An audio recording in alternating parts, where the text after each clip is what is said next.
20 taong kong pinagbayaran sa kulungan ng kasalanang hindi ko ginawa. Pinagkaitan ninyo ako ng karapatang mamuhay kasama ang aking pamilya. Pinagdusahan ko ang bawat araw na sanhi ng kasamaan nyo. Ngayong nakalaya na ako, sisingilin ko kayo sa lahat ng hirap na pinagdaanan ko sa loob ng piitan. Pakiusap. Huwag mo kong patayin. Hindi ko gusto ng lahat ng nangyari. Bigyan mo pa ako ng pagkakataon na makabawi sa'yo. Makabawi saan? Akala mo ganun lang kadali ang lahat? Hindi na akong binatang tatanga-tanga na pinagkaisahan nyo noon. Ngayon sa pagbabalik ko, sisingilin ko kayo sa lahat ng atraso nyo sa akin. Hindi lang kayo mga kriminal, mga demonyo kayo! Kung hindi man nabigyan ng katarungan ng pagkamatay ng pamilya ni na Ma'am Eileen, ako mismo maglalagay ng batas sa aking mga kamay. Hahanapin ko mga kasamahan mong aswang na siyang tunay na may sala. Itong sayo! Huwag! Magandang araw po Kaingkong at sa inyong mga tagapakinig. Tawagin niyo na lamang po ako sa pangalang Palong. Tubong Cotabato at kasalukuyang 89 na taong gulang. Isa akong ex-convict. Biktima ako ng maling akusasyon ng mga taong may antas sa lipunan. Subalit may itinatagong lihim sa likod ng magara nilang kasuotan. Taong 1956, 20 taon lamang ako noon. Isa akong katulong sa babuyan ni na Ma'am Eileen. Ako'y nakulong sa salang pagpatay sa kanilang pamilya. 45 taon na ako nang makalabas sa kulungan. Pinagdusahan ko ng mahigit 25 taon ang kasalanang ipinaratang sa akin. Bagamat ang aking buhay sa kulungan ay nakatulong upang mapuksa ang mga taong halangang kaluluwa na siyang dahilan ng aking pagkakabilanggo at paghasik ng lagim ng mga masasamang nilalang sa baryong aking sinilangan. Ako si Palong at ito ang aking kwento. Ay, hindi ko alam kung magiging masaya ba ako o malulungkot sa parol na natanggap ko, Tang. Halos kalahati ng buhay ko dito na ako sa kulungan. Kayo na nga naging pamilya ko . Simula nang makulong kayo, madalas kong naririnig ang panalangin mo makalaya. O ayan na, dininig na ng Diyos ang mga hinaing mo sapagkat alam niyang wala kang kasalanan at biktima ka lang ng karahasan ng mga taong may mataas na posisyon sa lipunan. Paano ako magsisimula? Gayong patay na sina Inang at Amang. Tsaka, sino naman ang tatanggap sa isang ex-convict na katulad ko sa trabaho? Di ba madalas mong ikinukwento sa akin noon na may bata kang itinuring na kapatid? Yung batang kasama mong namasukan sa mga amo mong pinatay? Oo. Si Ino. Pero hindi ko naman alam kung saan siya hahanapin. Kawawa nga yun, Tang . Palaboy ang batang yun. Parang sinto-sinto. Ngunit napakasipag. Kaya nga isinama ko noon sa babuyan ni na Ma'am Eileen dahil madalas na pinagtitripan ng mga tambay na bugbugin. Ay, ano na kaya naging kalagayan ni Ino simula nung makulong ako? Hindi naman siguro umalis sa baryo kung saan kayo naninirahan dati. Marahil naalala ka pa noon. Sana nga ho, Tang. Kailan bang labas mo rito sa kulungan? 2 buwan pa ho. Ikaw nga rin, di ba lalabas din? Oo. Mauna ka lang sa akin ng 5 buwan. Inaayos na rin naman ang paglaya ko . Dahil sa katandaan ko na rin kaya binigyan ako ng parola. Nako, labis kong pinagsisisihan ng pagpatay sa kalaguyo ng misis ko. Nararapat lang akong parusahan dahil nakagawa ko ng karumal-dumal na krimen. Pinairol kong galit ko. Pero hindi katulad mo na pagbintangan lamang. Hahanapin ko po ang mga taong nasa likod ng pagkamatay ng aking mga amo. Hanggang ngayon, malinaw pa sa aking alaala kung paano nila paslangin sina Ma'am Eileen at Sir George. Hindi sila pangkaraniwang tao, Tatang Selmo, kundi para bang mga aswang sila. Sariwa pa sa aking alaala ang aking nasaksihan. May pumukpok sa aking ulo, kaya nawalan ako ng malay. Nang magising ako, nasa tabi na ako ni na Ma'am Eileen at Sir George na may hawak na itak at may mga pulis na sa aking paligid. Ayaw nilang maniwala na hindi ako ang salarin, kundi ang mismong pulis nang nagdiin sa akin sa kasalanang hindi ko namang ginawa. Matanda na rin siya ngayon. Hahanapin mo pa ba siya? Hindi magbabago ang isip ko, Tang. Hahanapin ko siya, pati ang kanya mga kasamahan. Marahil marami na rin silang nabiktima. Isa siyang aswang. Hindi ako nagkakamali. Kaso nga lang pinagtawanan lamang ako ng korte nang sinabi kong mga aswang ang may kagagawan ng krimen. Hindi pa rin naaalis sa aking isipan na kung paano nila lapain ang katawan ng aking mga amo. Kitang-kita ko kung paano naging mabalasik ang kanilang itsura bago lantakan ng laman ni na Ma'am Ailina. Pinalabas nilang nakahit-hit ako ng pinagbabawal na gamot. Pero hindi yun totoo. Hindi rin totoong pinagnakawan ko ang aking mga amo. Dahil napakabait nila at itinuring nila kaming pamilya ni Ino. Mula noon magpahanggang ngayon, di pa rin nagbabago ang mga kwento mo, iho. Lumipas man ang mga taon, ngunit ang sakit na nararamdaman mo'y sariwa pa rin.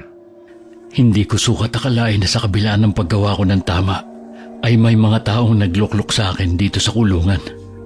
Alam mo anak, lahat ng bagay may rason kung bakit nangyayari.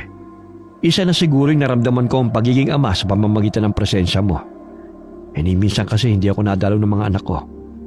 Habis ang pangungulila ako sa kanila.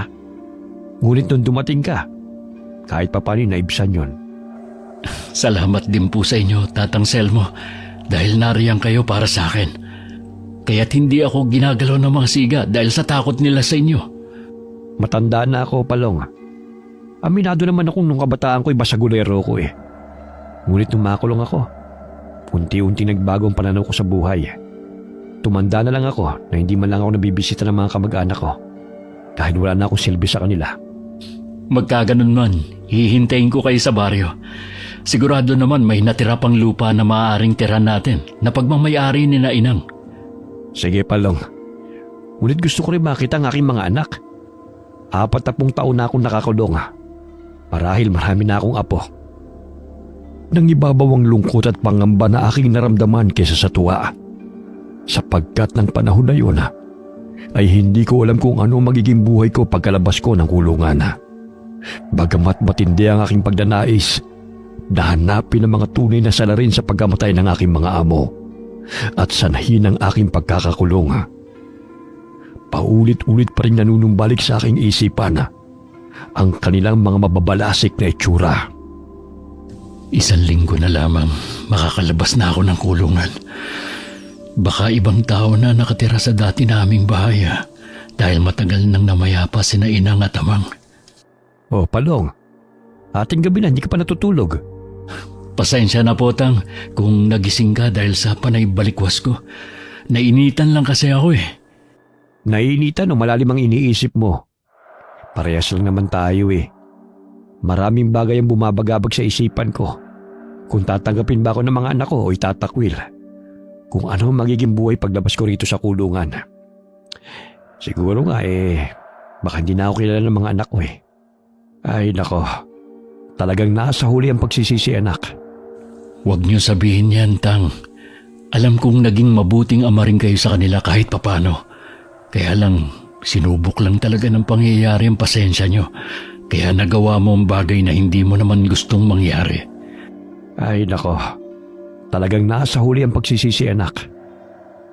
Sa loob ng maraming taon na magkasama kami ni Tatang Selmo, marami siyang itinuro sa akin Isa na roon ang paraan ng panggagamot at panghihilot niya sa tuwing kami nagkakasakit. Isa siyang tradisyonal na manggagamot at taga-Cotabato rin siya. Kaya't ang mga tattoo na iginuhit sa kanyang balat ay may iba't ibang ibig sabihin. Maging ako'y nahawa na rin sa kanya. Lahat kami magkakakos ay may tattoo sa katawan. Isa na rin sa libangan namin yon sa loob ng kulungan. Sumapit ang araw ng aking paglaya. Magkahalong lungkot at sayang na mutawi sa aming mga mukha. Saya dahil nagkaroon ng pag-asa ang bawat isa na makalaya. Sa gayon ay mabigyan ng pagkakataon na magbagong buhay at makasama ang pamilya. Lungkot sapagkat maaaring hindi na kami magkita-kita Kung mangyari man yun, ay laking pasasalamat ko na hindi sa loob ng kulungan. Ngunit sa mundong malaya kaming gawin ang aming kagustuhan. Hindi lahat ng nakakulong ay may kasalanan. Katulad ko na pinagbintangan lamang. Oh, mga kosa, magkita-kita tayo sa labas ha. Pangako, bibisitahin ko kayo at dadalan ng pagkain. Bantayan nyo lang si Tatang Selmo ha. Mag-iingat ka anak ha. Teka lang. Ito pala yung kwintas oh. Isuot mo yan. Tiyak na makakatulong yan sa'yo. Sakali makaharap mo yung tao o mga nilalang na hinahanap mo. Pero Tang, importante sa'yo to, di ba? Binigay pa to ng inyong ama. Sa'yo na yan. Wala naman ako mapagbibigyan yan eh. Tsaka alam ko namang hindi tatanggapin yan ng mga anak ko kung sakaling ibibigay ko sa kanila. Kailangan mo yan. Kaya tanggapin mo na. Salamat, Tatang Selmo. Hihintayin ko po ang paglaya nyo. Oh, mga kosa, alis na ako. Magpapakabait kayo rito ha. Pabuntong hininga kong iniabot sa bantay na pulis ang papel na hawak ko. Sa wakas, masisilayan ko na ang labas ng mundo nang walang nakapaligid na rehas. Maluha-luha akong naglakad palabas ng kulungan. Unang apa ko pa lamang sa labas ng tarangkahan ay halos humagulgol ako sa iyak dahil sa magkahalong emosyon na aking naramdaman. Ito na pala ang itsura ng mundo. Hindi ko akalain na makakalaya pa ako. Buong akala ko'y mabubulok na ako sa kulungan. Makikita ko pa kaya si Ino? Ano na kaya ang itsura niya ngayon? Sumakay ako ng bus patungo sa baryo namin. Wala akong dalang pera. Nakiusap na lamang ako sa driver. Bumaba ako sa sitio kung saan kami naninirahan. Naglakad-lakad ako hanggang sa matanong kong nagkakainitan ng dalawang tao. Aray! Aray naman, Ale! Gusto ko lang naman makinig sa radyo eh. Inaabangan ko lang naman kung sinong pumatay kay Emilio at Cynthia sa drama. Teka Ale, nasasaktan siya sa ginagawa mo. Maaring tigilan mo na ang paghahampas sa kanya ng walis? Napatigil ang babae sa paghahambalos ng walis sa lalaki nang sawayin ko. Hindi ko mawari na sa tuwing tinititigan ko ang lalaking wala sa tamang pag-iisip, ay naaalala ko si Ino. May malaking nunalisa sa pisngi, katulad sa dati kong kaibigan. Maraming salamat sa pagtatanggol mo sa akin ha. Alam mo, salbahing babae. Palagi niya akong hinahampas ng walis. Gusto ko lang naman makinig ng radyo eh. Kasi nasira ang di baterya kong radyo. Pinapakinggan ko lang naman yung katatakutan. Aswang sila. Kinakain nila yung laman ng tao. Gaya ng ginawa ng aswang na kumain kina Ma'am Eileen noon. Ma'am Eileen? Kilala mo siya? Oo. Kaya lang patay na siya. Pinatay siya ng aswang. Kilala ko yung aswang. Hindi si Manong Palong, kundi yung totoong aswang. Nagkaroon ako ng pag-asa na makilala si Ino. Hindi pa man niya sinasabi ang kanyang pangalan, ramdam ko na siya ang taong hinahanap ko. Tumanda lang ang kanyang mukha. Nagbago ang boses, ngunit hindi ang kanyang pagkaisip bata. Anong pangalan mo? Ako si Ino. Ikaw? Ako si Palong. Palong? Ha? Kapangalan mo ang dati kong kaibigan. Si Manong Palong. Kaya lang bata pa siya. Ikaw, matanda na. Ikaw nga matanda na rin naman ah. Hindi ba tumatanda si Manong Palong mo? Hindi ko na kasi siya nakita eh. Huli ko siyang nakita nung dinampot siya ng mga pulis. Kawawa siya. Pero hindi siya ang pumatay sa pamilya ni Ma'am Eileen, kundi mga aswang. Mga mababangis ang kanilang muka. Parang mga hayop.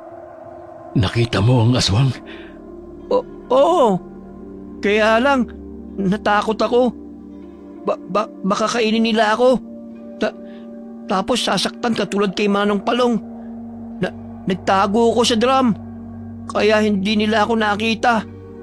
Saan ka ba nakatira, Ino? Kahit saan lang. Minsan sa gilid ng kalsada. Sa palengke. Sa gubat. Pero gusto ko malapit sa ilog. Doon kasi kami palagi ni Manong Palong naliligo noon eh. May kubo ko ron. Gusto mo makita? Sige, hindi ka na talaga nagbago.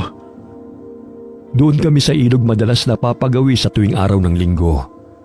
Kasama namin ang mga pinsan kong sina Jono at Totoy sa paliligo. Walang masyadong pinagbago ang baryo. Maliban sa mga pamamahay na naroon at bagong mga mukha ng mga tao. Sa mahigit 20 taon kong pagkakakulong ay mistulang naging dayo ko sa sarili kong bayan. Nakasalubong ko ang pinsan kong si Rona sa daan at agad ko siyang nakilala. Laking gulat niya na makitang nakalaya na ako. Malamlam ang kanyang mga mata na niyakap niya ako at inanyayahan sa kanilang bahay sa bundok. Rona? Ikaw ba si Rona? Oo. Ako to, si Palong, ang pinsan mo. Mabuti naman nakalaya ka na. Halika muna sa bahay. Tamang-tama ubos na rin ng mga nilalako kong mga gulay. Teka. Magkakilala kayo ni Manang Rona? Bagong salta ka pa lang dito Pinsan ko siya. Naalala mo ba si Manong Palong mo? Ako yun. Tumanda lang. Totoo? Pero walang mga guhit sa balat si Manong Palong nung umalis eh. Sa pinuntahan kong lugar may mga mahusay gumuhit. Wala kasing papel kaya sa balat nila ginagawa. Ganun ba? Ikaw ba talaga si Manong Palong? Hindi ako makapaniwala na narito ka na. Hinay-hinay naman sa paglamutak sa mukha ko. Maya-maya magkapalit pa tayo eh. O Ino, saan ka na naman ba nanggaling? Nadaanan ko kanina lang si Lusing. Parang nanggagalaitay na naman yun sa galit eh. Bukang bibig niya ang pangalan mo. Ang sama ng ugali ng babaeng yun. Kesyo makikinig lang naman ako ng radyo eh. Pinalis ako. Takot daw ang anak niya sa akin. Di ko naman sasaktan Doon ka na lang kasi makinig ng radyo sa bahay. Huwag na kasing magpupumilit kung ayaw ka nilang mamalagi sa bakuran nila. Ikaw kasi ang kulit-kulit mo eh. Buong akala ko'y wala na akong madadatnang pamilya. Subalit ang kasiyahan ni Ino nang mapagtanto na ako ang Manong Palong na matagal niyang hinihintay ay hindi ko inaasahan Nawala ang pangamba na naramdaman ko dahil may taong naghihintay pa pala sa aking pagbabalik. Pumanaw na ang aking mga magulang at wala na roon ang nag-iisa kong kapatid. Sumama kami kay Rona sa bukid. Doon ikinuwento niya ang kahindik-hindik na patayang nangyayari sa baryo. Nakikita ko sila tuwing gabi. Ayaw maniwala ng mga tao sa akin. Sabi nila, may saldik daw ako sa utak. Hindi totoo yun. Sila ang pumatay kay Ma'am Eileen at Sir George. Noong isang araw, nakita kong lalaki. Oo, lalaki. Hinalukay niya yung tiyan ng babae. Tapos, kinuha niya yung laman. Muntik na niya akong mahuli. Pero, tumakbo ako. Mabilis. Sobrang bilis. Kaya hindi niya ako naabutan. Totoo bang sinasabi mo? Oo. Matalim ang ngipin niya. May kutsilyo siyang panghiwa. Tsaka, nakita ko may baril din siya. Insan, totoo ba ang sinasabi ni Ino? Oo. Noong una hindi ako naniniwala. Pero nang gabihin kami ni Berto sa pag-uwi galing palayan, hinabol kami ng 2 malahayop ang wangis. Sa takot namin tumakbo kami. 2 silang humahabol sa amin. Kaya lang bigla silang umatras nang ilabas ni Berto ang karet na dala niya at kiniskis sa itak na dala ko. Akala ko'y tumigil na sila nang makulong ako. Marahil ang mga katulad nila ang pumatay ka na, Sir George. Kaya't kailangan ko silang hanapin. Naniniwala akong hindi ikaw ang pumatay sa mga amo mo. Alam mo ba nung makulong ka, pansamantala lang natigil ang patayan. Matapos kang mahatulan, bumalik na naman ang patayan. Pero hinuhuli nila ang mga binatang na pagkamalang mga rebelde. Pero alam kong hindi sila ang mga salarin dahil mga nangunguling lang sila. Lagim sa dilim. Madalas ko silang nakikita sa dilim. Kaya mag-iingat ka. Etong bawang, asin, tsaka may tanso kong patalim, oh. Nakikita mo tong likod ko? Kinalmot niya yan. Gusto niya akong kainin. Pero ayaw ko. Kaya sinaksa ko siya ng patalim kong to. Tsaka dinuraan ko siya sa muka. Kaya binitiwan niya ako. Takot siya sa patalim ko. Ha ha ha ha. Totoo? Oo naman. Dumito ka na lang muna sa bahay, Palong. Alam ko namang wala kang matitirhan eh. Yung lupa na pinagtitirikan ng bahay niyo noon, binenta ng kapatid mong si Auring. Natakot na dito kaya doon na sila sa Iloilo nakatira. Kasama ang asawa at mga anak niya. Nakakahiya naman sa inyo, Insan. Kung pwede sana gagawa na lang ako ng maliit na kubo. Kahit dyan lang banda sa ilog. Wala namang problema. Hindi ka na iba sa amin. Kami na lang naman ni Berto ang malapit mong kamag-anak eh. Mamaya nandito na sila ni Ramon, panganay naming anak. Mabuti pa kayo nagkapamilya. Samantalang ako'y tumandang binata na. Oh, nandyan na pala sila eh. Tamang-tama, maluluto na tong sinaing at paksiw. Dito ka na lang din kumain, Ino. Mamaya-maya kung san-san ka na naman mapadpad eh. Madalas ba si Ino rito? Paminsan-minsan. Tinutulungan niya si Berto sa palayan kapag sinipag. Basta't libre ang pagkain, ayos na sa kanya. Tinataboy kasi siya ng mga tao eh. Pero mabait naman siya kung maayos ang trato sa kanya. Hindi ko alam kung saan o paano ako magsisimula. Huwag kang mag-alala, Palong. Bukas ang aming tahanan para sa'yo.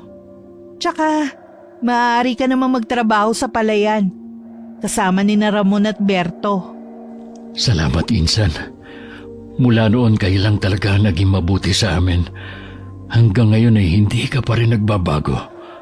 Sino pa ba magtutulungan kundi tayo lang naman? Pasensya ka na nga pala, hindi na kita nadalaw sa kulungan ha. Huling dalaw ko nung ibinigay ko sa pulis ang liham para sa'yo. Hindi na ako pumasok dahil buntis ako ng panahong yun.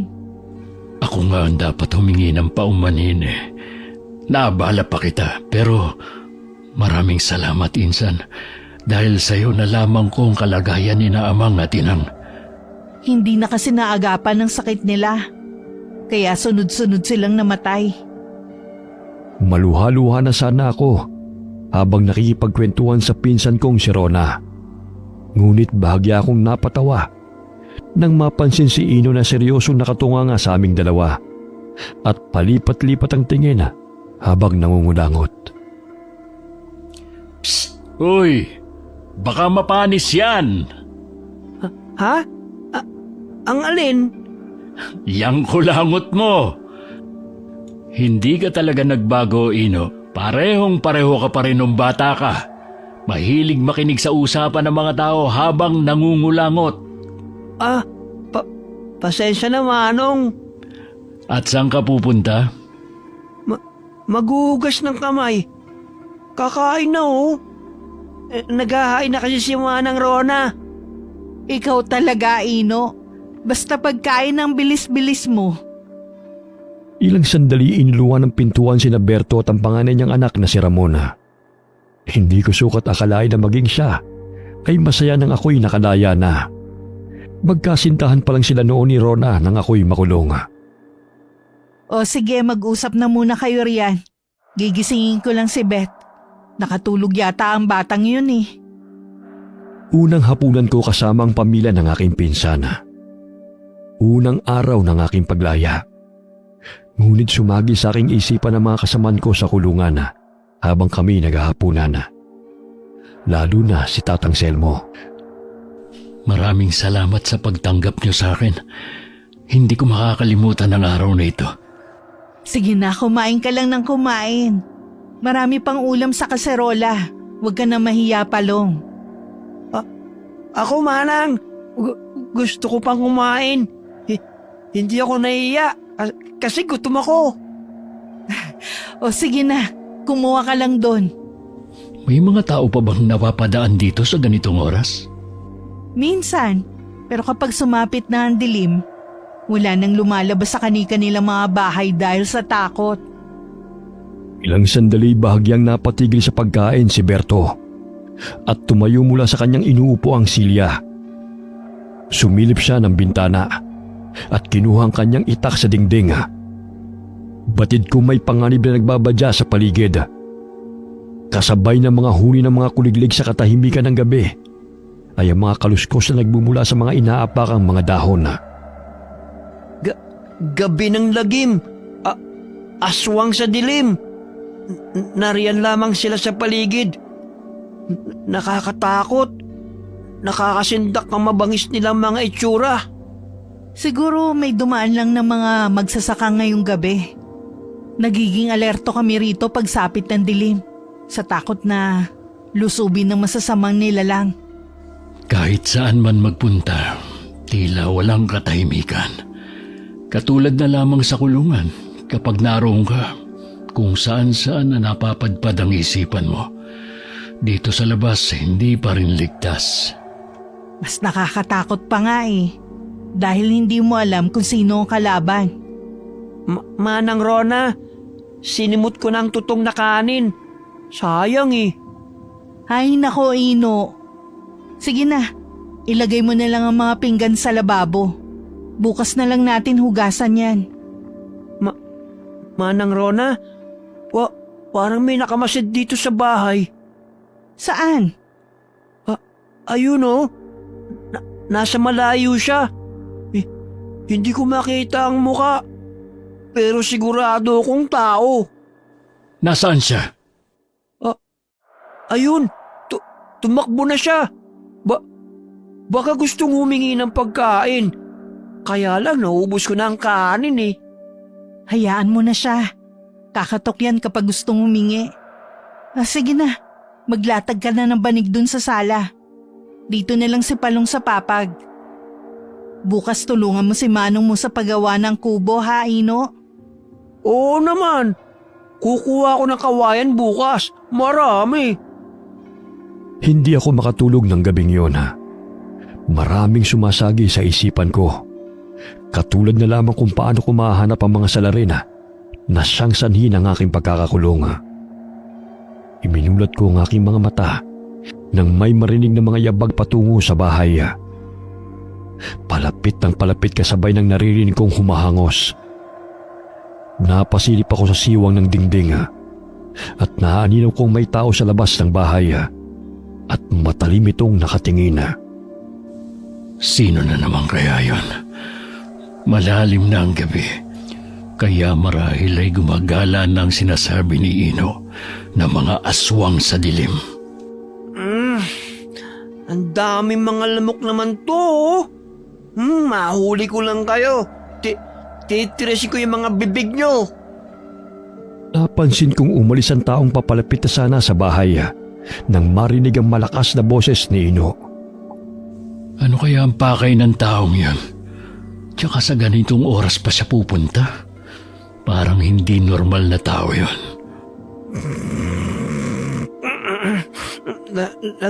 Lagim sa dilim. Aswang na lagim.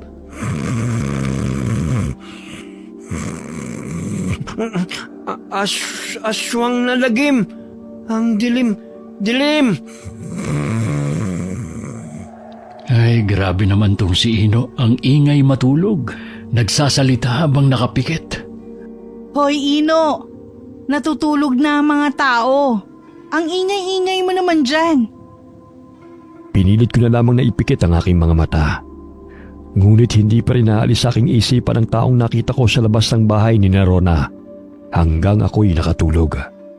Kinabukasan, nagising ako sa ingay ni Ino. Gutom na naman siya at nakikipagtalo kay Ramona. Oh, bakit parang masama ang gising mo, Ino? Ito kasing si Ramon eh. Ayaw kong ipagtimpla ng kape. Uy, bakit parang galit ka pa sa may-ari ng bahay? Dapat nga matuwa ka dahil pinatuloy ka nila. Ang damot-damot. Isang tasa lang naman ang hinihingi ko eh. Parang nakainom ka na nga eh. Oo. Kaso, gusto kong dagdagan ng isa pa. Naku, kaya naman pala ayaw kang bigyan eh. 2 tasa pa ang gusto mong inumin? Bitin eh.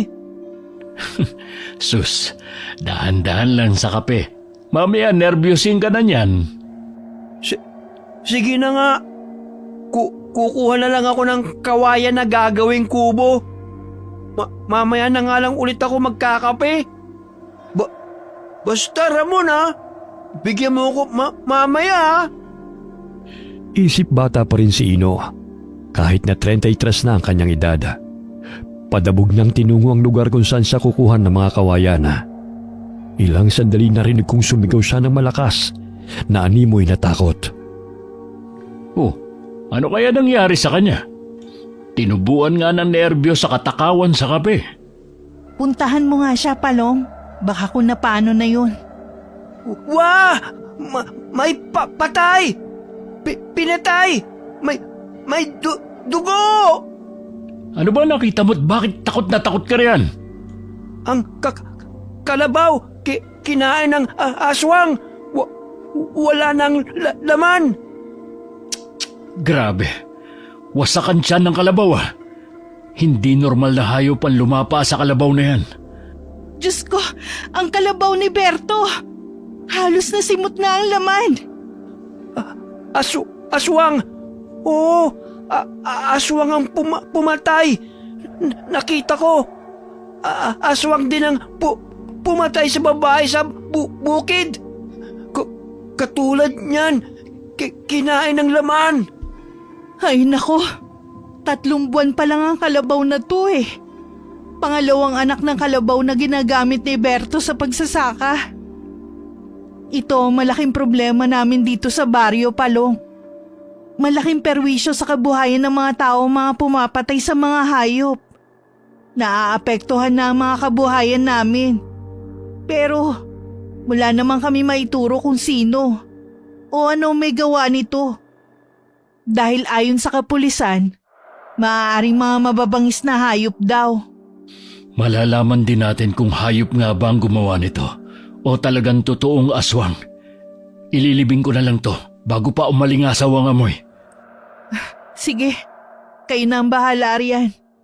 Malaking problema na naman to. Naghukay kami ng lupa ni Ino upang ilibing ang natirang katawan ng patay na kalabaw.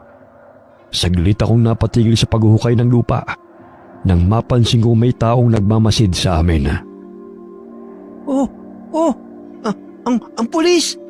Siya ang aswang! Magtago tayo! Papatay niya tayo!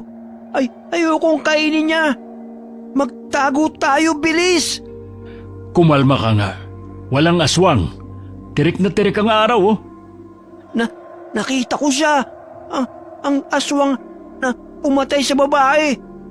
May baril! May pangil! Sinong babae? Sa maisan! Siya ang aswang! Nakita ko! Hindi ako nagsisinungaling! O siya, naniniwala na ako sa'yo. Tigilan mo na yung pagsasabunot sa buhok mo. Pumasok na tayo sa bahay! Aswang siya! Hindi ko maintindihan ang takot ni Ino ng sandaling yun. Mangiyak-iyak pa siya habang sinasabi na aswang ang lalaking naka-uniforme ng pulis na lumalapit sa amin. Magandang araw sa iyo, Ginoo. Bago ka rito ah. Opo sir, magandang araw po. Ano bang ililibing mo riyan? Tila bala ka sa pag-uukay ah. Ang namatay na kalabaw ng pinsang ko. Ayan oh. Hoy! Pulis! Layuan mo si Manong! Huwag mo siyang hulihin! Hindi siya ang pumatay sa kalabaw, kundi ikaw! Nag-iingay na naman ang sintu-sintong yan ah. Nandito na naman pala siya. Siya bang may kagagawan sa pagkamatay ng kalabaw? Hindi. Siya nga nakakitang namatay ang kalabaw kaninang umaga eh. Maiba ho ako, sir. Ano po ang sadya niyo rito? Tumuronda kami ng mga kasamaan ko. Dahil naging talamak na ang pagkamatay ng mga hayop. Maging ng mga tao rito sa bundok. Tsaka may reklamo rin kami natatanggap tungkol sa panggugulo ni Ino sa kanilang mga kabahayan. May sakit lang sa pag-iisip si Ino pero hindi naman niya kayang pumatay. Gusto ko lang malaman kung nasan siya nung nakaraang gabi. Dahil may napabalitang namatay na babae. At siyang itinuturong huling nakaalitan ng ginang. Hoy! Umalis ka rito! Masama kang tao! Ganun na lamang ang pagsigaw ni Ino nang makita ang matandang pulis. Naging pamilyar sa akin ang taong dumating. Napagtanto ko na siya si Milandro, ang pulis na siyang dumiin sa akin sa kaso. Lintik na baliw yan. Hoy! Tigilan mong pambabato ng kamati sa akin! Umalis ka na! Nakita kita! Nakita ko! Sa maisan! Ang babae, pinatay mo! Ano pinagsasabihin mo? Pulis ako! Hindi ako mamamatay tao! Mawalang galang na po, sir. Ano po ba ang maipaglilingkod namin sa inyo? Manang Rona! Huwag kang lumapit sa kanya! Mamaya lapain ka niya!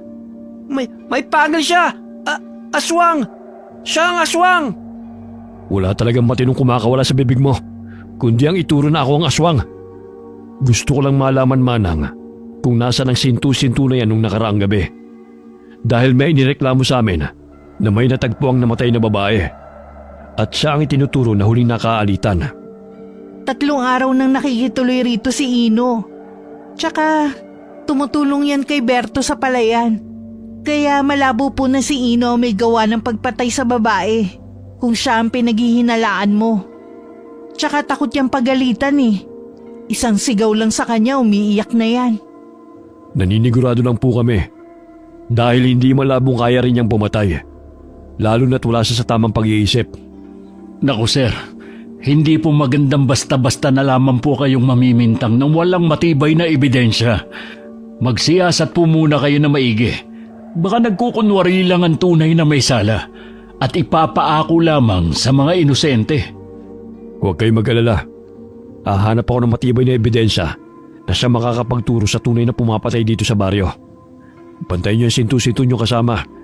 Baka nagwawala yan. Kapag nalaman ko nang gugulo siya sa mga tao, titiyakin ko na matutulog siya sa kulungan. Hoy! Ikaw ang dapat makulong! Ikaw ang pumapatay sa kanila! Isa pang sigaw mo, dadamputin na kita at kakalad ka rin patungong presinto. Pagpasensyahan niyo na po si Ino, sir. Isip bata siya eh. At wala sa tamang pag-iisip. Matalim na tumitig sa akin si Milandro. Animoy kinilatis ang buong pagkatao ko.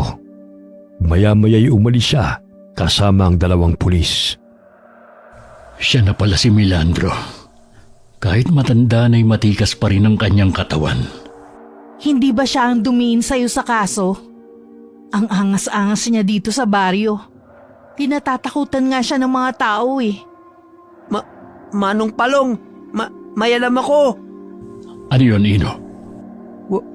Huwag mong sabihin sa iba, ha? Nakita ko na may kasama siyang kumakain ng tao.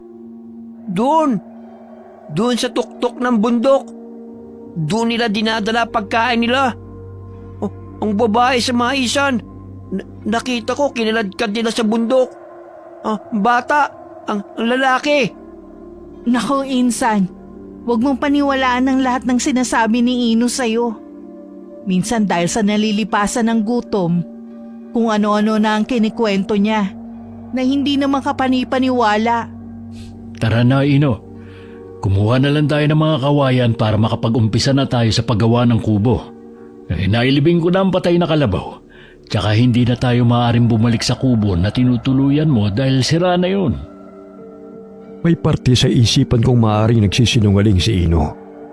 Ngunit matapos namin kumuha ng mga kawayan, ay sinabihan niya akong sumama sa maisana kung saan pinatay ng aswang ang babae na nakita niya. Mababanag ang takot sa kanyang mukha.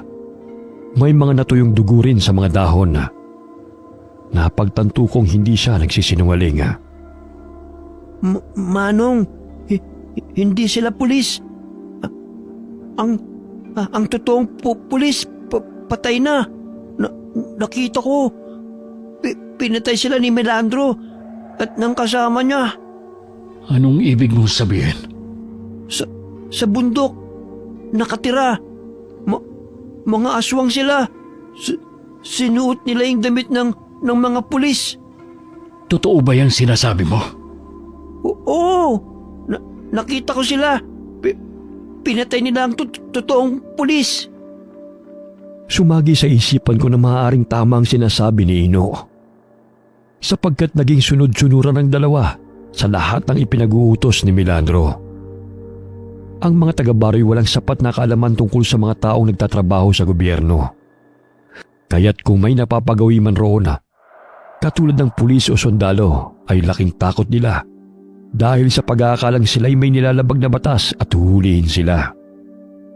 Nagtataka ako kaingkong kung bakit imbis na sundalong nasa bundok ay may 3 kapulisan na rumoronda roon at si Melandro lamang ang pumupunta ng bayan. Ngunit ayon sa mga tao ay nagbabantay yun sa baryo dahil sa sunod-sunod na patayan na nagaganap. Sige na, umuwi na tayo para masimulan na natin ang kubo. Gutom na ako.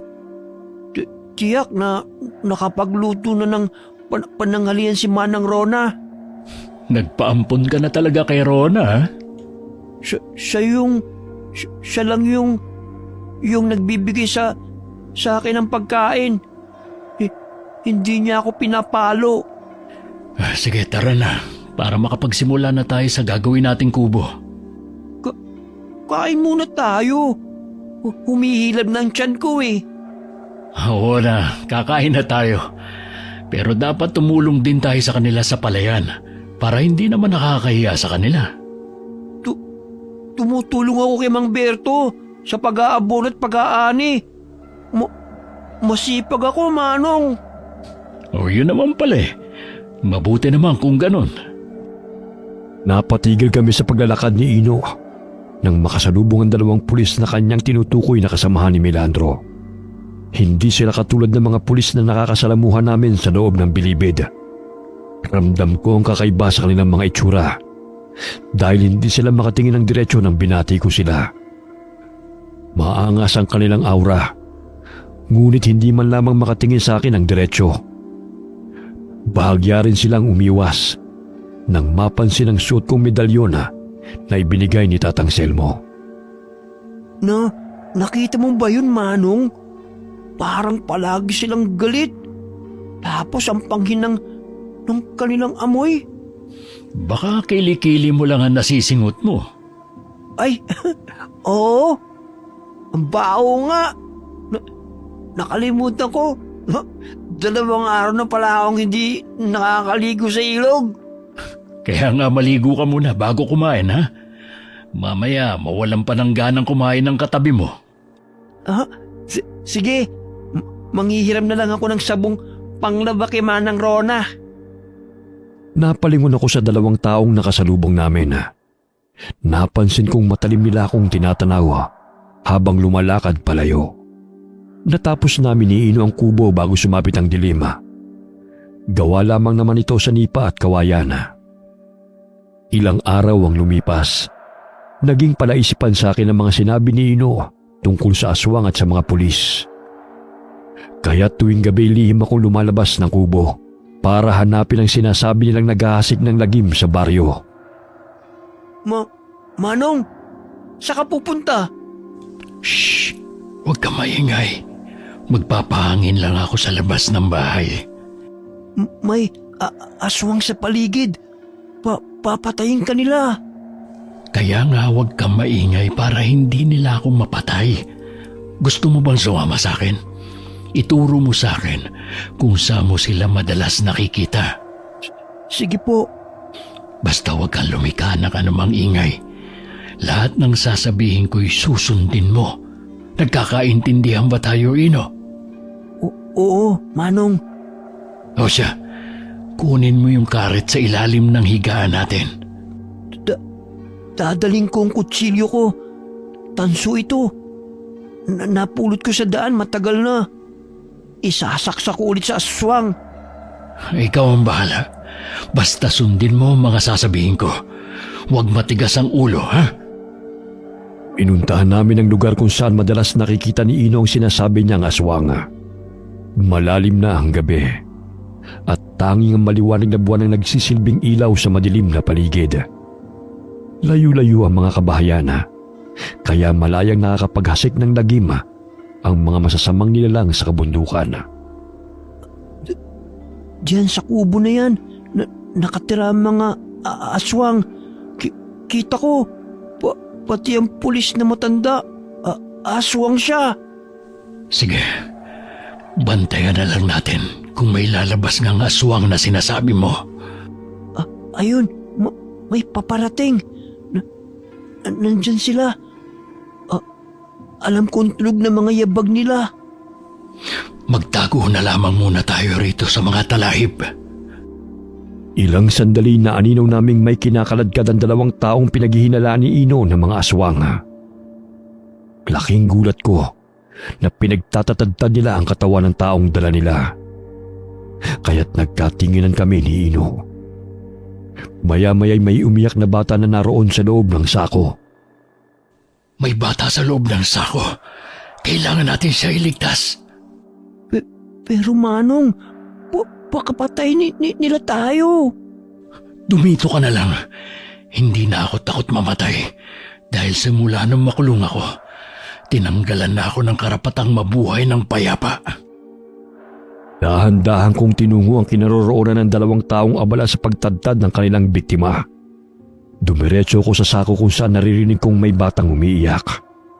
Marahan ko yung binuksan at bumungad sa akin ang batang lalaki na nasa 7 taong gulang. Shh! Huwag ka matakot. Ililigtas kita, bata. Sino ka? Bitiwan mo ang batang yan. Mga demonyo kayo! Imbis na kayo magtanggol sa mga tao, kayo pa mismo nag-aasik ng lagim dito sa baryo. At sino ka naman para pakialaman kami sa ginagawa namin? Bitiwan mo ang bata. Kung gusto mo pang tumagal ang buhay mo. Naalala ko mga wangis ninyong yan. Kayo ang pumatay sa mga alagang baboy at sa mag-asawang amo ko. Nakakasiguro kung kayo yon. Kung kami nga, ano naman ang gagawin mo? Hindi lang naman ang amo mo ang pinatay namin, kundi ang mga kapulisan, rebelde at mga residente dito sa kabundukan. Maging ikaw hindi na makakatakas pa. Pinaghandaan ko ang araw na makaharap kayong muli. Abay, matapang ka. Gusto mo ng sakit ng katawan? Wes, isusunod kitang tatadda rin. Lumundag ang lalaking aswang patungo sa aking harapan. Tulad ng sinabi ni Ino na hindi ito tunay na pulis, kundi isinuot lamang nito ang uniforme ng pulis na kanilang pinatay ilang buwan na ang nakakalipas. Sila ay mga aswang na kasamahan ni Melandro, na pulis na aswang na nanunungkulan sa gobyerno. Ino! Kunin mo yung bata! Iligtas mo siya! Bata? Ang bata na nasa sako. Kailangan ko siyang iligtas. Ang lakas ng loob mong kalabanin kami. Walang sino man ang nakakaligtas sa amin. Maging ikaw, nakalalaya lamang sa kulungan. Nagawa ka naming idiin noon. Magagawa ka rin namin patayin ngayon. Yun ay kung hahayaan kong mabuhay pa kayo. Kayo ang dapat na parusahan, hindi ang mga inosenteng mga mamamayan. Hoy, bata, aalis na tayo rito. May mga aswang. Papatay nila tayo. Kinarga ni Ino ang batang lalaki habang pinipigilan ko ang isang aswang na lumapit sa kanila. Ilang sandali hinabol sila ng kasamahan nitong aswang, kaya't nabahala ako sa kaligtasan ni Ino at ng bata. Dahil sa aming pakikipagpambuno, nailapat ng aswang ang kanyang pisngi sa medalyon kong suot. Hindi ko mawari kung bakit pumalaw siya ng ubod lakas na animoy nasasaktan. Malakas niya akong itinulak upang makalayo ko sa kanya at napasa po siya sa kanyang mukha. Ang medalyon ng pinuno ng orasyon! Ilayo mo sa akin yan! Babalikan kita! Takot sila sa medalyon. Animoy hinihigop nito ang kanyang lakas. Teka, parang aligaga siyang tumakbo. Kailangan ko siyang habulin bago pa siya tuluyang makalayo. Manong! Tulong! Tulong! Papatayin ako ng aswang! Si Ino, gustong sakmalin ng isa pang aswang. Naku, kailangan kong tulungan si Ino bago pa siya masaktan. Aray! Lumayo ka sa akin! Tumakbong palayo ang aswang na nakalaban ko, Kaingkong. Dahil inuna kong tulungan si Ino sa aswang na dumadagan sa kanya. Tumutulo pa ang malalagkit nitong laway sa mukha ng aking kaibigan. Ganun na lamang ang kanilang pagdanasa sa sariwang dugot laman ng tao. Kinuha ko ang karet na nakasukbit sa aking tagiliran at walang pagdadalawang isip na itinarak yun sa kanyang leeg.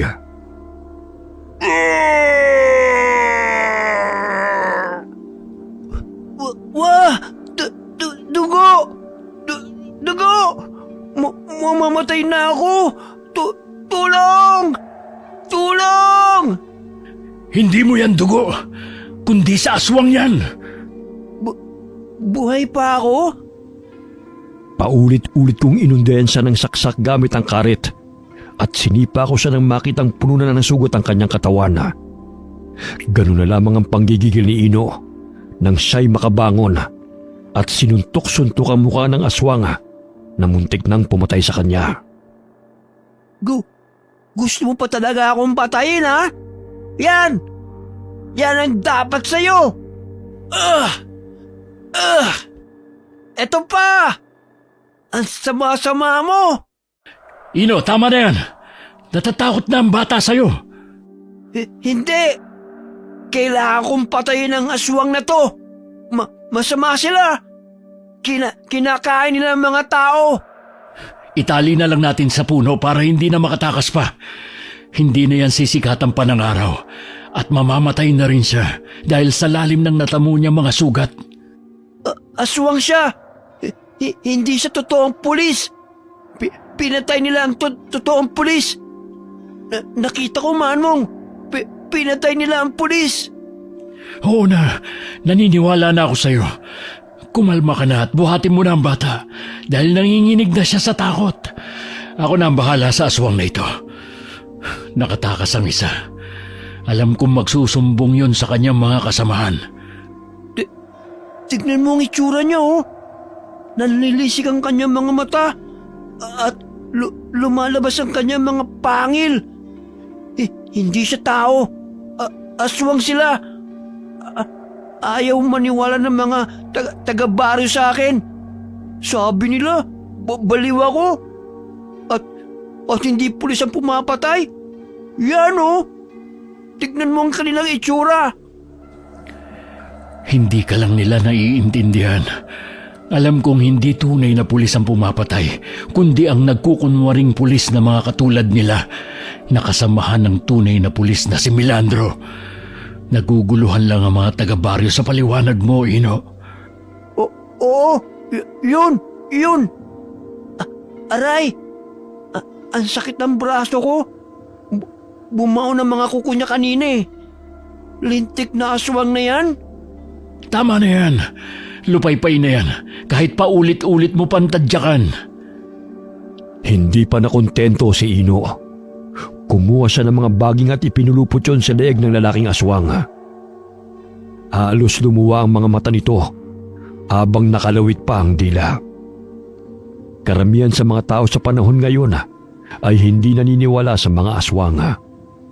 Ngunit kitang-kita ko na hindi normal ang kanilang itsura. Mabalasik ang kanilang mga muka at malakas ang pang-amoy sa sariwang laman at dugo. Tulungan na kita sa paggapo sa kanya, Manong. Marami akong nakuha mga baging, oh. Ako na lang ang bahala. Bantayan mo na lang ang bata. Baka bumalik pa ang kasama niyang aswang at tangayin pa ang batang yan. Hoy, aswang!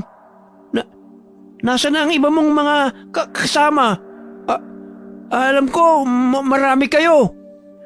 Paano pa makakapagsalita yan? Pinuluputan mo ng baging ang leg at nakalawit pa ang dila niya. Dapat lang sa kanya yan. Dahil sinasaktan nila ako. Tignan mo ang kalmot sa likod ko. Silang may gawa nito, Manong. Oo na. Ilang beses mo na yung kwento sa akin eh. Ramdam kong may mga matang nakamasid sa amin na nagkukubli sa kadiliman. Naririnig ko pa ang bawat paghangos at yabag na naroon lamang sa paligid. Ngunit takot siyang lumapit sa amin. Magbubukang niwayway na ng kami makauwi at iniwan ang aswang na naghihingalong nakatali sa puno hanggang sa bawian siya ng buhay. Paano kung makita siya ng mga kasama niya? Mabuti na nga yun para magkaroon naman sila ng takot. Huwag ka mag-alala. Maghahanda tayo sa kanilang pagsalakay. Natatakot ako. Baka balikan nila tayo. Mas higit na matakot sila dahil alam na natin ang tunay nilang sikreto. Lalo na ng maangas na milandrong yun. Paano ang bata? Saan siya titira? Sa kubo muna natin. Kita mo namang takot na takot oh. Isa pa, kailangan nating humingi ng tulong sa barangay para makauwi ng batang to sa kanyang mga kamag-anak. Paano natin malalaman kung sinong kamag-anak niya? Hindi nga nagsasalita, oh. Hoy, bata! Anong pangalan mo? Huwag kang umiyak dyan! Paano magsasalita yan na itinatakot mo? Huwag mo kasing sigawan. Kausapin mo ng mahinahon. Ang tapang mo naman kung makipag-usap. Sige. Bata? Bata, anong pangalan mo? Saan ka nakatira? Ayaw niya magsalita. Pipi yatang batang to eh. Hayaan mo na muna siya makapagpahinga. Natatakot pa yan, kaya hindi pa magawang magsalita. Napag-alaman naming anak na magsasaka ang batang lalaki. Ang kanyang amang tinadtad ng mga aswang. Pansamantala silang natulog sa kamalig dahil sa pagbabantay sa kanilang mga palay. Hindi nila namalaya na pinasok ng mga aswang ang kamalig na kanilang tinutuluyan. Napuruhan ng kanyang ama nang hambalusin ang kawayan sa ulo gamit ang kawayan. Kinaumagahan, laking pagtataka ng pinsan kong si Rona kung sino ang bata na aming kasama nang dalhan niya kami ng ulam. O sino ang batang to? Ewan ko. Ayaw magsalita eh. Tanungin mo nga siya, Manang. Ang ibig kong sabihin, paano siya napadpad dito? Kaninong anak to? Hindi nga nagsasalita eh. Wala sigurong dila. O di kaya, pipi ang batang yan. Parang takot na takot siya. Ay, Insan, narito ka pala. May inayos lang ako sa likod ng kubo. Sino ang batang to, Palong? Iniligtas namin mula sa mga aswang na umaaligid dito sa baryo. Totoo sila. Nakasagupa namin. Marahil may mga kasamahan pa silang naninirahan lang dito sa liblib ng baryo. Naku, paano na yan? Baka balikan nila kayo. Kahit naman hindi sila labanan, matindi pa rin naman ang takot ng mga tao tuwing sumasapit ang dilim. Kaya't kumari, ay hikayatin natin ang mga taga-baryo na makiisa para sugpuin ang mga halang na kaluluwa ng mga aswang. Sigurado na ako kung sino-sino sila. Si Milandro, ang pulis na paggala-gala dito sa baryo ay isang aswang. Kaya gano'n na lamang ang pagdiin niya sa akin noon. Dahil siya ang tunay na salarin sa pagkamatay ng aking mga amo. Ngayon, sigurado ako na siya ang pumasok sa bahay ni na Ma'am Eileen. At hindi lang ako namamalikmata. Ang mga pulis na kasama niya ay mga aswang. Napatay ko ang isa sa kanila kagabi. Ay, ano ba yan? Totoo bang sinasabi mo, Palong? Oo, totoo. Maging ang mga ikikwento ni Ino. Ang lugar kung saan sila nakikita nito, itinuro niya sa akin. Doon namin nakita ang batang ito, kasama ang kanyang ama na pinatay ng 2 aswang. Parang ang bango ah. May pagkain ka bang dala, Manang Rona? Ay naku, oo nga pala. May dala kong sinigang na bangus dito. Mag-almusal muna kayo bago ko pa makalimutan. Salamat, Insan. Basta ang biling ko sa inyo, napaghandaan natin ang mga naghahasik ng lagim dito sa baryo. Hindi na ako natatakot na makulong muli, pero sisiguruhin kong mapapatay ko silang lahat. Ay, ano ba yan, Palong? Basta mag-iingat ka. Lahat naman kami dito handa sa pagsugod ng mga kriminal na yon. Pero hindi ko inaasahang nakasagupa at nakaharap mo na ang isa sa kanila. Kitang-kita ng 2 mga mata ko. Mga aswang sila at sila ang mga kasakasama ni Milandro sa pagroronda dito sa baryo. Aswang din pala si Milandro. Kaya pala walang kriminal lang nahuhuli. Kung meron man, mga walang kamuwang-muwang ng mga residente. Hindi pa kami tapos sa pagkain ng umagahan ay naaaninaw ko mula sa bintana ang papalapit na si Milandro. Mababanag ang galit sa kanyang mukha, kaya't agad akong lumabas ng kubo dahil alam ko kung ano ang kanyang pakay. Mabuti naman nagkita tayo muli. Ikaw pala si Palong, bagong laya sa piitan. Kumusta naman ang buhay mo ron? Anong sadya mo, sir? Kay aga-aga mo namang rumonda. May krimeng kasing naganap kagabi. May nakapagsumbong na pag-alaga-ala ka raw dito sa baryo. Sino naman po nagbigay sa iyo ng impormasyon na yan? Isang residente. Ngunit hindi ko maaaring sabihin siya kung sino. Dahil confidential ang bagay na yan. Ano po ba ang gustong ipahiwatig ng impormante mo? Gusto lamang kitang imbitahan sa estasyon ng pulisya. Hanggat wala kayong warrant o ebidensya na ipapakita sa akin, hindi ako sasama sa inyo. Tsaka maaaring napagkamalan lang ako ng impormante nyo. Lalo na't ex-convict ako. Tapos ako na agad ang ituturo? Hindi kaya yung nagsumbong sa inyo ay ang totoong salarin? Huwag tayo magpadalos-dalos sa pamimintang, sir. Dahil may nakapagsabi rin sa akin na ang naghahasik ng lagim dito sa baryo ay isang respetado at kinatatakutan ng mga tao. Hindi na nagpumilit pa si Milandro na isama ako sa estasyon ng pulisya. Dahil alam niya at alam ko rin kung sino ang impormante niya. Yung isang aswang na nakatakas at nakasagupa namin. Tila hindi maipinta ang mukha ni Milandro nang lisanin niya ang aming kinaroroonan. Ngunit batid kong hindi siya titigil hanggat hindi niya ako napapatay.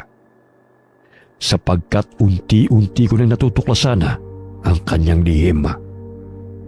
Nangangambang lumabas ng kubo si Rona at tinanong ako kung anong pakay ng pulis. Anong kailangan ni Milandro? Bakit napapadalas ang pagpunta niya rito? Nagtatanong na may kasamang paghihinala. Sa tono ng pagsasalita niya, kulang na lang ipaako sa akin ang mga krimen na nagaganap dito sa baryo. Napansin mo ba, Insan, na hindi niya kasama ang 2 pulis na kasama niya palagi? Ay, oo nga. Ano kaya nangyari sa 2 yun? Ibig sabihin, kumpirmado ngang sila yung nakasagupa namin kagabi. Hindi ako nagkakamali dahil naka-uniforme sila ng pulis. Totoong sinabi ni Ino na nagkukunwari lamang sila dahil ang tunay na pulis na dapat sana'y rumoronda rito ay pinatay nila. At ang mga kasakasama ni Milandro ay ang mga aswang na siyang naninirahan sa kabundukan. Alam mo, Insan, may narinig ako noon na usap-usapan. Baka totoo nga yun eh. Para kasing nagkatugma-tugma sa pangyayari ngayon. Yang si Milandro, nung baguhan pa siya sa pagiging pulis, palagi siyang bumibisita sa bahay ng kanyang lolo na tsuhin ng kanyang ama. Haka-haka noon pa man na ang matandang si Ising isang aswang. Walang pamilya at nag-iisa sa buhay. Naalala ko noon kinuwento ng tiyahin ko. Bago mamatay si Tandang Ising, si Milandro ang pumunta sa bahay niya. Tapos nang lumabas si Milandro sa bahay, nawalan ng buhay ang matandang si Ising. Hindi kaya si Milandro ang naging tagapagmana nito sa pagiging aswang bago mamatay ang matanda? Siguro. Kitang-kita ko noon na si Milandro ang pumasok sa bahay ni na Sir George. Nagtatalo pa sila dahil sa negosyong babuyan ng aking amo. Umalis siya matapos ang mainit nilang pag-uusap pero hindi ko inaasahan na babalik siya pagsapit ng hating gabi. Hindi ako nagkakamali na si Milandro yon dahil natatandaan ko ang kanyang muka.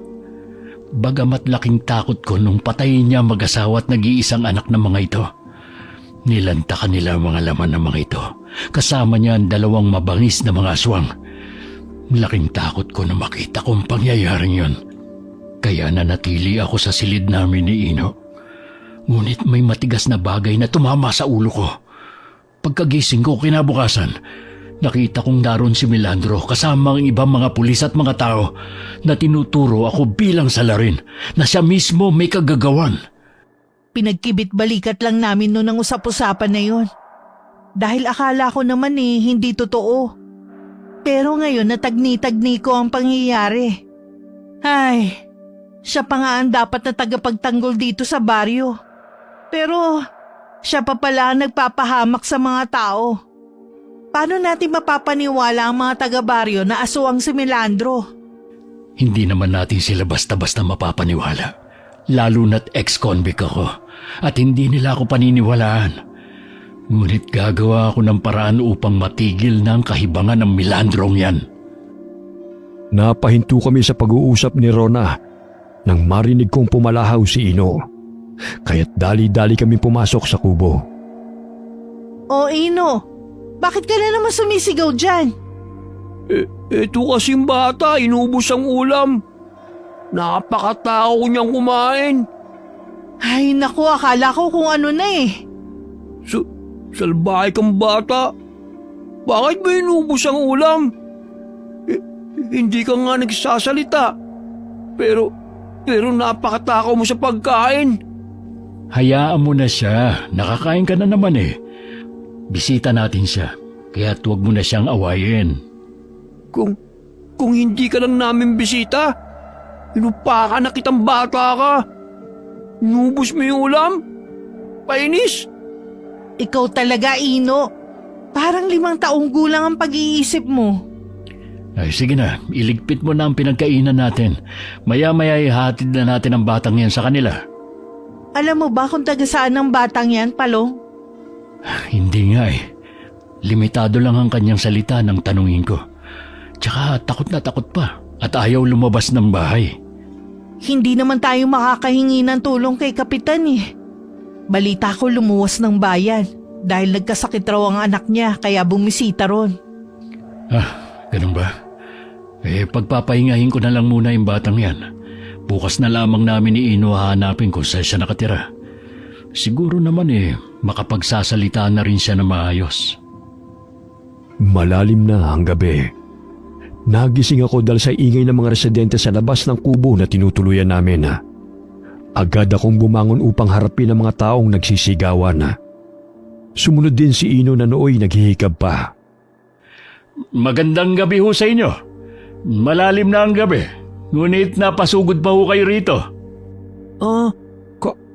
Carmel? May dala po ba kayong pagkain? Bakit naparito kayo? Tumahimik ka muna, Ino. Ako na lang ang kakausap sa kanila. Gusto kong sugurin ni Carmel dahil ayon sa kanila, mas lalong gumulo ang baryo ng manirahan ako roon. Naging talamak ang patayan at maaaring ako ang dahilan. Naku naman, Carmel. Alam naman natin na kahit hindi pa ako nakakalabas ng kulungan, naging talamak na ang patayan dito sa baryo. Ay sino naman ang nagsabi sa inyo na akong may kagagawa ng bagay na yon?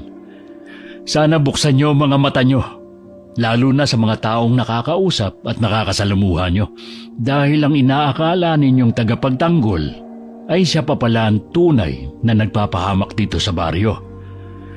Matagal ako sa piitan, pinagdusahan ng kasalanang pinaratang sa akin. Hindi na ako papayag na ang katulad nyo ang muling aapak at sisira sa pagkatao ko. Tama! Tama! Umalis na kayo rito kung wala naman kayong dalang pagkain. Sa di kalayuan naaaninaw ko si Milandro na nagkukubli sa likod ng puno. Alam kong siyang may pakananalusubin ako ng mga tao. Magmasid kayo. Huwag maging bulag sa katotohanan na nasa paligid lamang ang traidor sa baryong ito. Maging ako'y nakalaban ko ang tunay na salarin. Tao sa umaga, demonyo sa gabi. Kaya maging kayo, mag-ingat. Hindi ako ang kalaban dito, kundi ang mga mapagkunwaring tao na nakakasalamuha nyo. Ilang sandali pa'y lumabas ng kanilang bahay sina Rona at Berto. Patakbo nilang tinungo ang aming kinaroroonan at inawat ang mga taong galit na bumubulyaw sa akin. Ano ba nangyayari dito? Bakit naman 10 oras ng gabi binubulyawan niyo si Palong? Ayan kasi sina Carmel at ang mga kasama niya. Sinabi nila si Manong Palong ang pumapatay. Akala ko may dala silang pagkain eh. Wala naman pala. Naku naman, Carmel. Kalalaya lamang ng pinsan ko. Pero hindi ibig sabihin nun na masama na siyang tao at siya ang pumapatay. Hindi naman lingid sa kaalaman natin na kahit wala pa siya rito eh. Nangyayari na ang kinatatakutan natin, hindi ba? Kaya wag tayo basta-basta mamimintang. Huminga ng malalim ang matandang lalaki at matalim akong tinitigan. Matapos namin silang kausapin ay umalis naman sila kaagad na hindi pa rin kumbinsido na inosente ako sa sunod-sunod na patayang nagaganap. Lalo na sa pagkawala ng mga alagang hayop ng mga magsasaka. Pasensya na kayo, Insan. Naabala patuloy ang pagpapahinga nyo ni Berto. Ano ba ang sumagi sa isipan ng mga taong yun? Bakit ikaw ang napagkamalang pumapatay? Alam naman nilang noon pa yan nangyayari eh. Ay, may maituro lang talaga sila. Di ba? Masama ang mamintang, Manang Rona. Pero ang pulis, sila ang totoong pumapatay. Nakita ko. Marahil sinadya talaga ng kriminal na yon na sugurin ng mga alagang hayop ng mga magsasaka.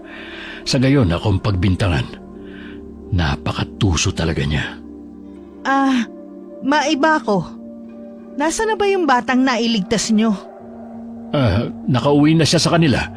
Nagkataon na may napadaang 2 babae rito kaninang hapon at may hinahanap na bata. Nakilala sila ng bata at sinabing tiyahin niya raw ang mga yon. Nakausap ko ang 2 babae. Maging sila'y naniniwala na aswang ang pumatay sa ama ng bata. Inilibing na raw nila kanina dahil halos tad-tad na ang katawan ng lalaki. Ilang beses na ring may napapagawi sa kanilang mga tahanan. Batid nilang hindi mga rebelde, kundi mga aswang. Nakakapangilabot na talaga ang mga aswang na yan. Maging ang mga otoridad walang nagagawa para matigil ang patayan. Sinisisi na lang sa mababangis na hayop. Hindi naman sila naniniwala sa mga aswang. Paano sila maniniwala? Ang mga pulis ang mga aswang. Huy Ino, ang bibig mo ha? Tumahimik ka baka may makarinig sa'yo. Totoo naman na sinasabi ko Sila ang pumapatay. Nakita ko. Sige na, Insan. Umuwi na kayo. Nabulabog pa tuloy ang pagpapahinga nyo. Umuwi ng bahay sina Rona at Berto. Ngunit ramdam ko pa rin ang mabigat na enerhiyang naroon sa paligid. Maaaring sa tulong ng medalyon na suot ko, kaya't nararamdaman ko ang presensya ng kalaban. May nakaukit na triangulo sa bilog na medalyon at may isang mata na naroon sa gitna.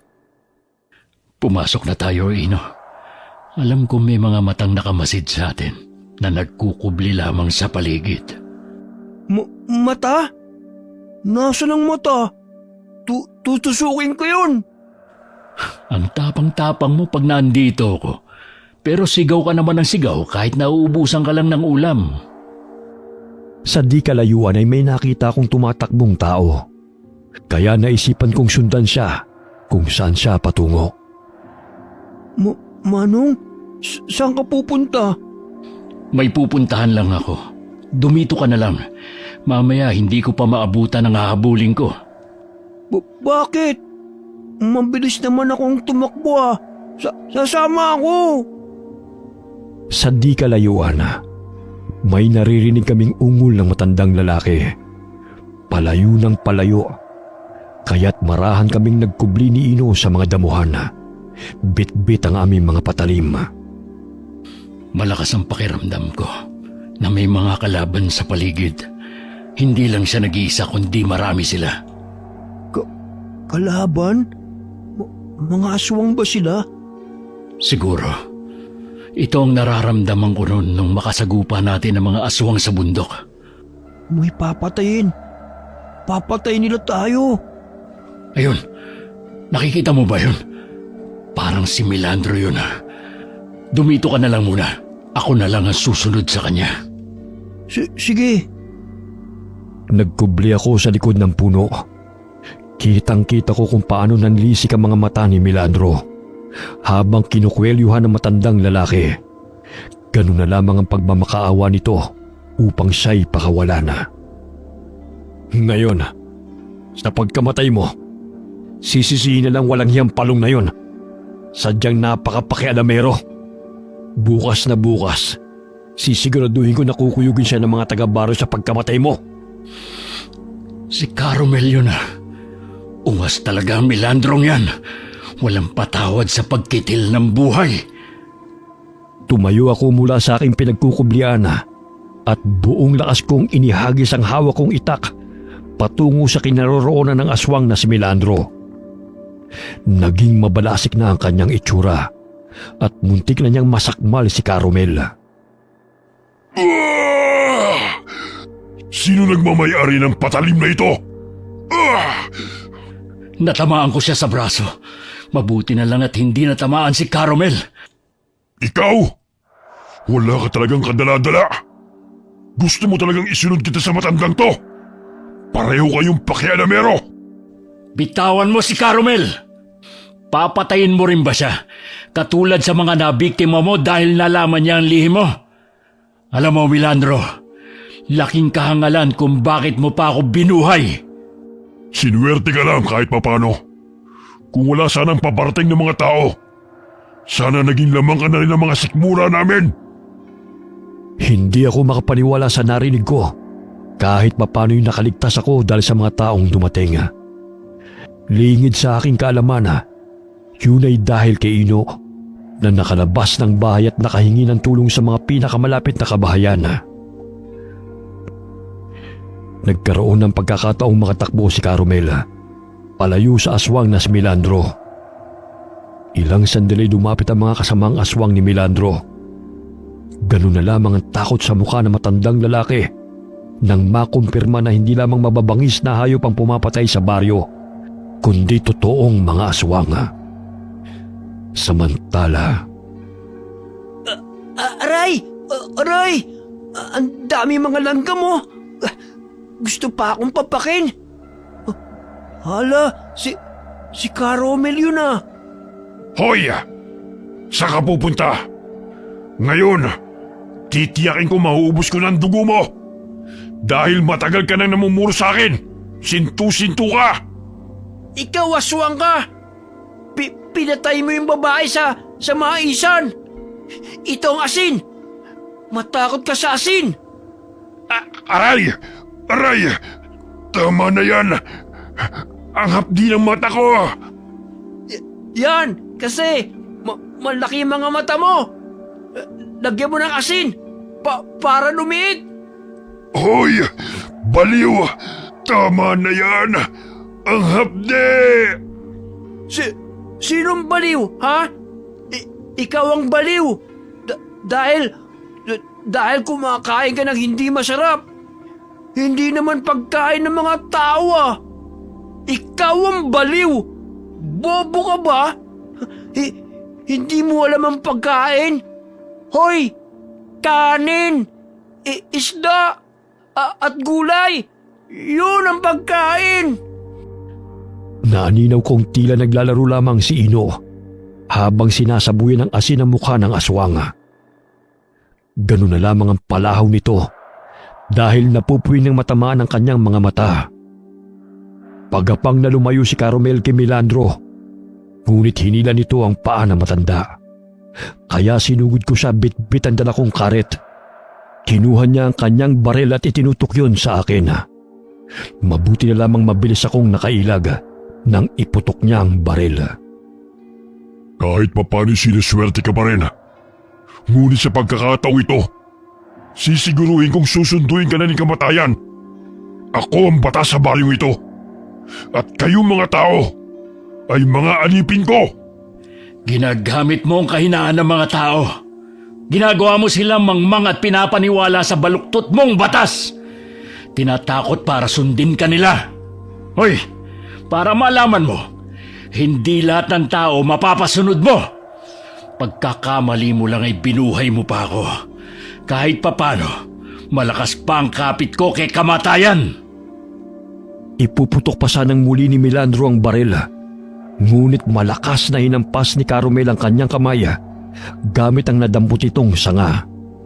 Kaya't nabitiwan ito ang baril. Hoy tanda!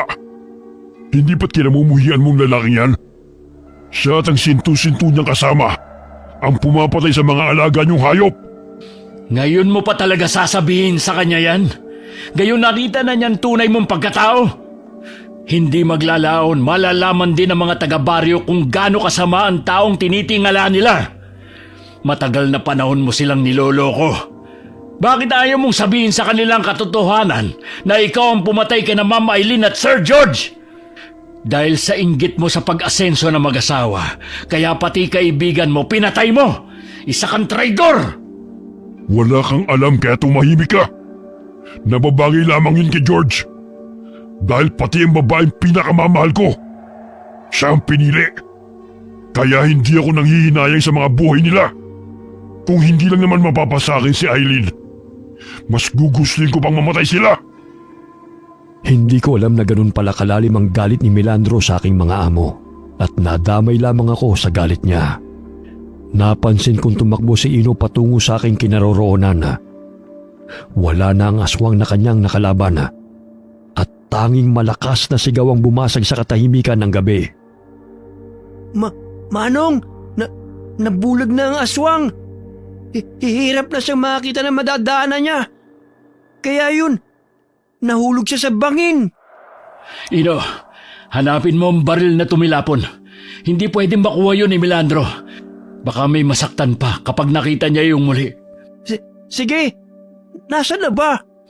Hanapin mo nga eh. Ay, oo nga pala. Bahagya akong napabuntong hininga nang mapansin na may ilang mga taong papalapit sa aming kinaroroonan. Laking pasasalamat ko dahil mauhulit malalaman na ng mga taga-baryo ang tinatagong lihim ni Milandro. Pagamat nadagdagan ang aking pangamba nang maaninaw na hindi yun mga taga-baryo, kundi ang mga aswang na kasamahan ni Milandro na naninirahan sa loob ng kabundukan.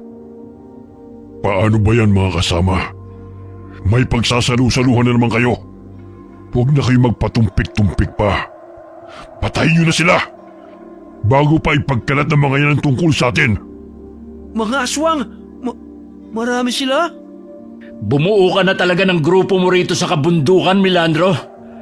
Wala ka talagang kasing sama. Hindi rebelde mga kaaway ng mga tao, kundi mga demonyong katulad nyo! Saan mo ba nakukuhang lakas ng loob mong pagsalitaan ako ng ganyan? Ano bang pinagmamalaki mo? Ang buhay mo sa bilibid? Hindi habang buhay maluloko mo mga tao. Malalaman din nila na ikaw ang nagpapalaganap ng karahasan dito sa baryo. Isa ka pang mangmang. Paano pa nila malalaman kung sinimutan ng mga kasamaan ko ang dugot laman mo? Napansin kong may dinampot si Milandro. Wari ko'y naunahan niya si Ino na makita ang baril dahil naapakan niya na yon. Ilang sandali itinutok niya sa akin ang baril.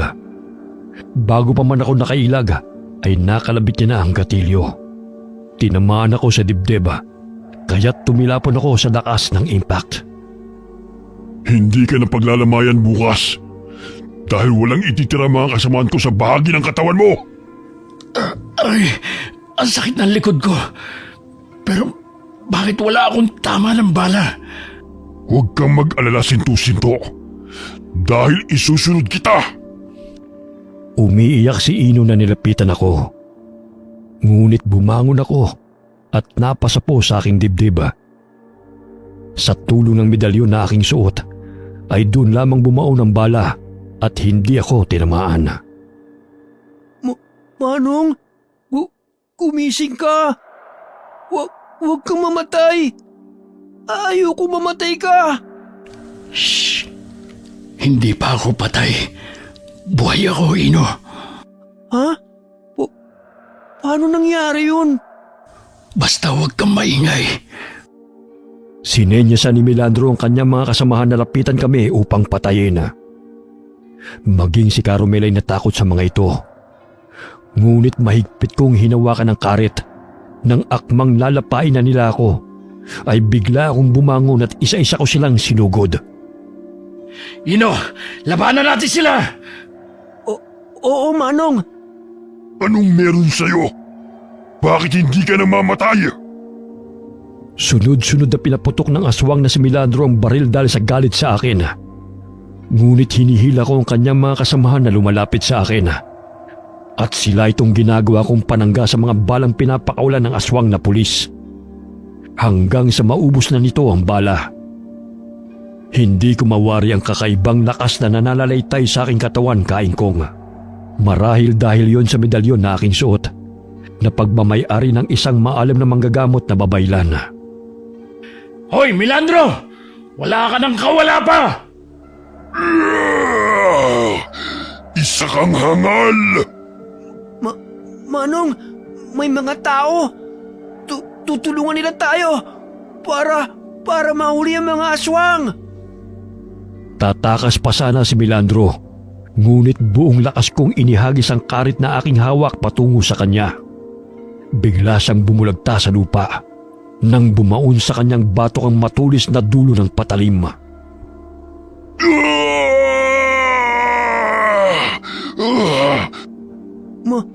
Manong, tinamaan mo siya. Mamamatay na ba siya? Makunat ang buhay niyan. Hindi siya basta-basta mamamatay. Tignan mo, nagsitakbuhan na yung kanyang mga kasamahan. Takot sila. Natakot sila sa atin. Alalayan mo si Caromel. Parang napilayan yata siya. Natatanong ko si Mang Berto at Manang Rona. Tsaka, mga tao papunta rito. Dahil sa sunod-sunod na putong na pinakawalan ni Milandro, ay natuntun kami ng mga tao. Bumangon pa si Milandro. Ngunit dahil sa malalimang sugat niya sa batok, ay bumagsak din siya. Inapakan ko ang kanyang likod habang pilit siyang gumagapang palayo. Alam mo, Milandro, kung makukulong man ako sa ginawa ko sa iyo ngayon, wala namang problema sa akin. Kahit papano'y magkakaroon ng saysay ang pagdurusa ko sa kulungan. Sinira mo ang buhay ko. Kaya wala na akong takot na makulong muli. Patayin mo na ako! Ano pang hinihintay mo? Namnamin mo muna ang sakit na unti-unting binabawian ng buhay. Ang mga taga-baryo ang siyang hahatol sa'yo. Isa kang huwad na alagad ng batas! Manong, tignan mo. May nahuhuling mga aswang ang mga tao. Mga kasama ng aswang na yan. Diyos ko naman, Palong. Sino ang taong yan? Si Milandro, ang pulis na kinatatakutan nyo. Tignan mo ang wangis niya. Hindi ako makapaniwala. Parang mababangis na mga hayop nga sila. Sabi ko na sa inyo, natotoo ang mga aswang eh. Ayaw niyong maniwala sa akin. Nakatira sila sa bundok. Naparito kami dahil sa narinig naming mga putok. Bakit kayo napadpad dito? Dahil sinundan namin si Carmel na dinampot ni na Milandro upang patayin para ako ang pagkaamalan ng mga tao na pumatay sa kanya at kuyugin ng mga taga-baryo. Diyos ko, ano ba nangyayari? Bakit may ganitong mga kaganapan? Dinampot ng mga taga-baryo si Milandro kasama ang mga suwatang mga kasamahan niya. Itinali sila sa puno habang nag-aagaw buhay. Kinabukasan ay unti-unti silang nanghina dahil sa sugat na kanilang natamo. Ayon sa mga nakatatanda, kapag nasugatan mo ang pinaghihinalaan mong aswang, gumuhit ka ng krus sa lupa kung saan sila malapit. O di kaya'y puntahan mo sila sa kanilang bahay dahil tiyak ang kanilang kamatayan. Dahil naroon sila sa gubat, doon na namin isinagawa ni Ino ang paraang yun. Manong, bakit tayo gumuguhit ng krus sa lupa? Dahil ba walang papel? Kaya dito natin ginagawa yun? Gawin mo na lang ang sinasabi ko sa'yo. Malalaman mo rin yan mamaya. Sa gayon ay wala nang kawala mga aswang na ito. Sige, maliit pa o malaki ang iguguhit ko. Ikaw ang bahala. Eto, nilakihan ko. Sa hindi maipaliwanag na kadahilanan, ay unti-unting nawala ng buhay ang mga aswang na aming itinali sa puno. Maging si Milandro ay nagwakas ang kanyang buhay. Sumapit ang umaga. Hindi makapaniwala ang mga taga-baryo na ang inaakalang mga mababangis na hayop na lumalapa sa mga alagang hayop ay ang mga mababangis na aswang.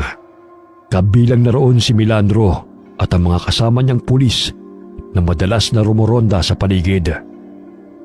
Hindi talaga ako makapaniwala. Laking pasasalamat natin noon dahil may pulis na naninirahan dito sa ating lugar. Pero hindi ko sukat akalain na siya rin pala ang sanhi ng patayan. Ang mga katulad nating nasa laylayan, imbis na tulungan ang mga nakaupo sa posisyon, ay sila pa itong naging dahilan ng ating pagbulusok pababa.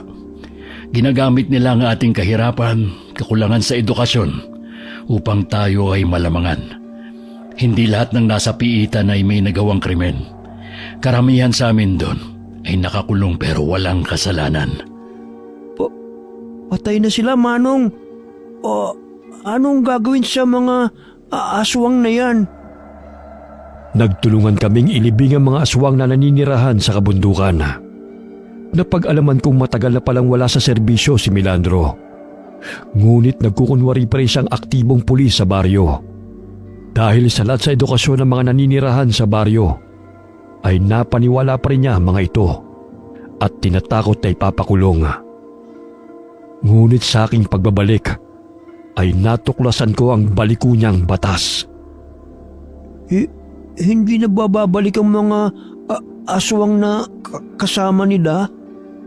Sana naman hindi na. Pero dahil alam na ng mga taga-baryo na hindi mga rebelde at mababangis na hayop ang may kagagawa ng patayan, matatakot na rin siguro sila. Basta wag lang maging kampante. Dahil nagtatago lang ang mga yun sa mga liblib na lugar o di kaya'y lumipat ng matitiran. Ilang gabi ring may naririnig kami mga umaaligid sa mga kabahayan. Kaya't salita ng grupo ng mga kalalakihan sa pagbabantay tuwing gabi. Ayun sila, Manong. Parang may nagtatagong malapit sa palayan ni naman ng Rona. Sisindihan ko na tong ginawa nating pulbura. Pasabugin natin sila. Huwag kang basta-basta magpapasabog. Mamaya magsasaka pa ang masaktan mo. Akin na ang lampara at titignan ko. Tumakbo siya. Natakot na sila sa'yo, Manong. Kinatatakutan ka na ng mga aswang. Ang galing. Nandun siya. Doon ka mag-abang sa kabila. Dito naman ako. Sa gayon ay wala na siyang kawala. Hoy! Aswang! Uhulihin ka namin! May gana pa kayong bumalik, ha? Hay naku, Ino. Paano natin mahuhuli yan ang ingay-ingay mo? Nasambit ko na lamang habang hinahabol ang mabangis na aswang na aming natanaw sa palayan. Maya-maya'y may narinig akong malakas na atungal na mayahalin tulad sa baboy ramo, ngunit nangangarag ang tinig nito. Ayun! Tinamaan ko siya ng sibat! Sige! Tumakbo ka! Kung kaya mo! Oh, bakit hindi mo hinuli? Ang bilis niyang tumakbo eh! Parang kabayo! Pero tinamaan ko siya ng sibat! Narinig mo bang atungal niya? Nakatakas na naman. O siya, hayaan mo na lang yan. Natitiyak kong gutom na sila. Dahil wala na silang mabibiktima, maging ang mga hayop dito sa baryo. Naging mahina na rin ang puwersa nila. Dahil naging aktibo ang mga mamamayan sa pagbabantay sa mga katulad nila mga aswang. Hindi na ako takot sa kanila. Kapag kasama kita, Manong, takot na rin sila sa akin. Ah, ganun ba? Eh di astig ka. Dahil kinatatakutan ka nila. Unti-unting naging payapa ang baryo mula sa pananalakay ng mababangis na hayop at mga aswang. Bumisita ako sa kulungan matapos ang problema namin sa baryo. Ngunit hindi ko na naabutan doon si Tatang Selmo. Kaya't pinuntahan ko siya sa address na binigay niya sa akin noon.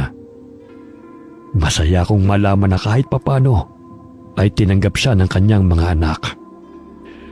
Bagamat 2 buwan matapos siyang makalaya, ay namaya pa siya at ibinurol ang kanyang labi sa bahay ng kanyang anak.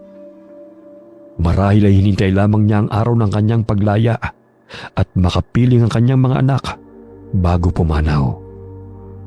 Tinanggap ako ng aking mga kababaryo at nagbagong buhay. Ngunit dala-dala ko pa rin ang pait ng aking nakaraan at naging malaking aral sa mga taong nakapaligid sa akin na hindi lahat ng mga taong nakakulong ay nakagawa ng kasalanan. Bagkus ang iba'y naging biktima lamang ng makasarili at mapang-aping tao na may antas sa lipunan. Namuhay kami ni Ino bilang magsasaka kasama ang pamilya ng aking pinsan si Rona.